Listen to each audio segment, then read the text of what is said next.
Halo teman-teman semuanya, aku Heru Abdan. Jadinya beberapa minggu yang lalu aku itu tidak mengupload video-video di YouTube seperti ini dikarenakan aku itu menjadi panitia acara di kampus aku. Yang mana sebenarnya aku itu udah menjadi panitia selama 3 bulan dan beberapa minggu kemarin itu adalah acara dari kepanitiaan tersebut. Dan pada video kali ini itu menjadi update dan juga sharing tentang pembelajaran apa saja yang aku dapatkan selama 3 bulan kemarin menjadi seorang panitia. Pembelajaran pertama adalah menawarkan apa yang kita bisa atau menarik. Jadi pada saat kepanitiaan kemarin aku itu menjadi bagian atau divisi acara, yang mana divisi acara ini itu sering melakukan pertemuan dan juga rapat. Pada saat pertemuan atau rapat itu membahas tentang apa saja yang akan kita lakukan ketika acara itu terlaksana. Dan pada saat rapat atau pertemuan itu pastinya harus ada orang yang mencatat apa saja yang kita bicarakan dalam rapat tersebut. Dan di situ aku menawarkan untuk menjadi taking notes atau mencatat setiap poin-poin besar yang lagi sedang kita bahas dalam kepanitiaan atau rapat. Karena menurut aku taking notes ini adalah skill yang sering aku gunakan juga dalam keseharian aku, mulai dari kuliah, kemudian misalnya aku menonton video, membuat video YouTube seperti ini. Jadinya ketika rapat itu aku menawarkan diri aku untuk menulis atau taking notes setiap poin-poin besar yang sedang kami bahas. Dan kemudian dalam kepanitiaan ini pastinya ada konten atau hal-hal yang diupload dalam sosial media, dan dari itu juga aku menawarkan tentang ide apa saja yang menarik untuk diupload di sosial media. Kemudian aku juga memberikan tentang hal-hal videografi karena aku juga memiliki background videografi, jadinya hal itu bisa aku tawarkan atau bagikan ketika rapat acara. Dan sebenarnya ini adalah taking action dari buku yang pernah aku baca, yaitu Leader It Last, yang mana dalam buku Leader It Last ini itu menjelaskan tentang kalau misalnya kita join suatu hal atau join volunteer, join pekerjaan, join kepanitiaan, coba untuk menawarkan hal apa yang bisa kita berikan dalam kepanitiaan ini atau pekerjaan ini atau volunteer ini. Tapi kalau misalnya kita nggak ada value atau skill atau hal yang bisa kita tawarkan saat menjadi panitia, coba untuk menawarkan hal yang menurut kita menarik untuk kita lakukan. Yang mana itu yang aku lakukan juga pada kepanitiaan kemarin. Itu ditunjuk menjadi MC, tapi aku nggak jago dalam public speaking dan juga aku nggak pernah MC formal di depan orang-orang penting di seumur hidup aku. Tapi menurut aku itu menarik untuk dilakukan dan aku cukup tertantang untuk melakukan hal tersebut. Jadinya aku mengiyakan tawaran itu dan aku belajar bagaimana untuk menjadi MC yang baik. Kemudian aku juga menanyakan teman-teman aku yang pernah MC dan mereka memberikan feedback, dan dari itu membuat aku jadi bisa belajar bagaimana menjadi MC yang baik dengan cara menawarkan atau mengiyakan ya hal yang membuat kita tertarik untuk melakukannya. Pembelajaran kedua adalah menghargai orang lain dalam kepanitiaan. Karena dalam kepanitiaan ini itu sifatnya kelompok, kita selalu bekerja bersama-sama, jadinya respect atau menghargai orang lain itu sangat-sangat penting. Karena dalam kepanitiaan ini pastinya ada ego kita yang lebih tinggi dan juga ada yang lebih rendah, dan bahkan misalnya kalau kita ada ide yang bagus, kita jelaskan ide tersebut, tapi pada akhirnya ide itu nggak digunakan. Di situ ego kita harus bermain, yang mana yang awalnya ego kita tuh tinggi banget, coba untuk menurunkan ego kita karena ini tentang tim,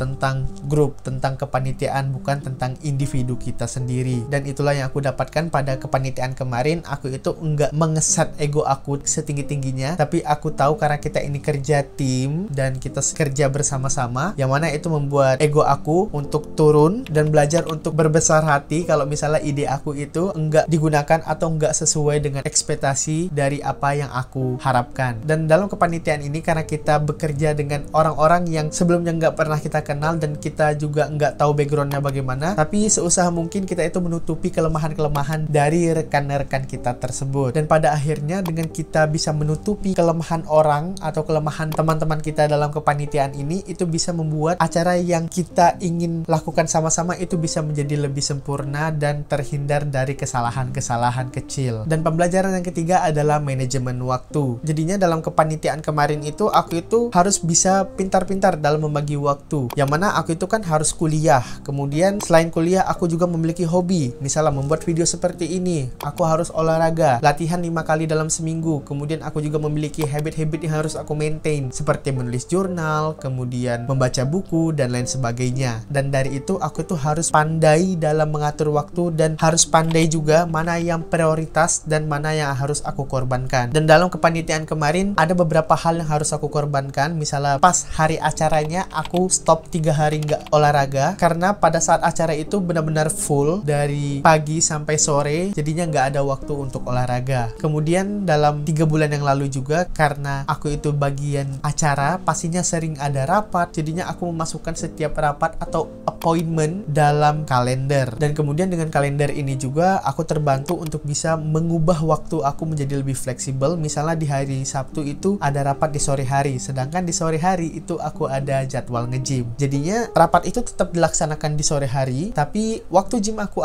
majukan menjadi siang atau pagi. Dan dengan seperti itu aku bisa membayangkan atau melihat waktu aku bagaimana ke depannya. Apakah kepanitiaan ini mengganggu hobi aku atau aku harus mengadjust waktu pribadi aku untuk kepanitiaan ini. Dan menurut aku, karena aku pernah memiliki part-time job dan kepanitiaan ini aku anggap sebagai part-time job aku, jadinya untuk soal manajemen waktu itu udah termasuk mudah aku mengaturnya karena aku udah terbiasa dengan mengejas-ejas waktu ini. Dan dengan kalender itu membuat waktu aku menjadi lebih terstruktur dan lebih sistematis. Dan itu adalah pembelajaran apa saja yang aku dapatkan dalam menjadi panitia saat kuliah aku sekarang ini. Dan sebenarnya masih banyak sekali pembelajaran yang aku dapatkan, misalnya tentang aku jadi penanggung jawab di hari ketiga acaranya, yang mana itu aku taking responsibility sekali dalam hari ketiga itu. Kemudian aku juga ketemu dengan teman-teman baru, kemudian aku juga bisa mengenal orang-orang yang sebelumnya aku nggak pernah kenal, sekarang menjadi lebih kenal. Kemudian aku bisa tahu sifat mereka bagaimana dengan kepanitiaan ini. Dan kepanitiaan kemarin itu menjadi kepanitiaan pertama aku saat kuliah ini, dan mungkin juga menjadi kepanitiaan terakhir aku di perkuliahan aku sekarang ini, karena aku pengen aja experience-nya bagaimana menjadi panitia saat kuliah ini. Karena dulu ketika aku SMA aku juga pernah jadi panitia, dan aku ingin merasakan bagaimana pengalamannya atau momennya ketika kuliah menjadi panitia. Dan sekarang udah aku rasakan, dan video ini menjadi dokumentasi aku. Dan jika teman-teman suka dengan video seperti ini, teman-teman bisa subscribe channel aku ini untuk mensupport aku dalam mengupload video-video terbaru ke depannya. Dan jika teman-teman ingin melihat sharing kecil aku lainnya, teman-teman bisa mengikuti aku di Instagram yaitu @heruabdan. Dan mungkin cukup sekian video kali ini.